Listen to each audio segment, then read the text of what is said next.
జరిగినప్పుడు కానీ నేను కరోనా టైంలో వచ్చాను ఇక్కడికి. ఆ తర్వాత ఒక 8 నెలల తర్వాత వెళ్ళి నా హెల్త్ బాగాలేనప్పుడు వెళ్ళి మళ్ళీ బాగా తీసుకొని ఇక్కడికి వచ్చాను. ఆ తర్వాత ఎన్నో కష్టాలు నేను అసలు ఊహించలేదు, వాటిని నేను మోయలేదు కూడా.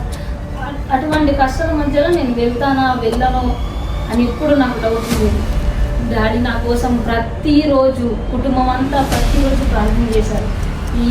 మేము ఈ సన్నిధి మొదలుపెట్టిన తర్వాత నా జీవితంలో మొదటిసారి 2 సంవత్సరాల నుంచి వెయిట్ చేస్తున్నా నేను. మొదటిసారి నా 500 వ్యూస్ అయ్యి దాని తర్వాత మరలా దాని పేమెంట్ కూడా చేయకుండా మరలా మేము ప్రార్థన చేసి దేవుడు నా జీవితంలో గొప్పగా వీసా ఇవ్వడం జరిగింది. నేను అనుకున్న టైంలో ఇంటికి వెళ్ళి అంతే క్షేమంగా మళ్ళీ నేను తిరిగి రావడం జరిగింది. అందును బట్టి దేవుడికి వందనం చేస్తున్నాను.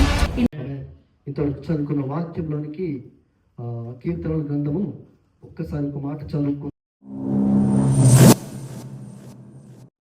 చిత్తగించుము లొదెబారులో అమ్మీయేలు కుమారుడగు ఆయన బల్లాయతనే దేవుని బల్లాయతన సదాకాలము ఆయన ఇంత కలిసి భోజనం చేయాలని తప్పకుండా చూసేస్తున్నాను. జ్ఞాపకం చేసుకుని వెళ్ళినట్టయితే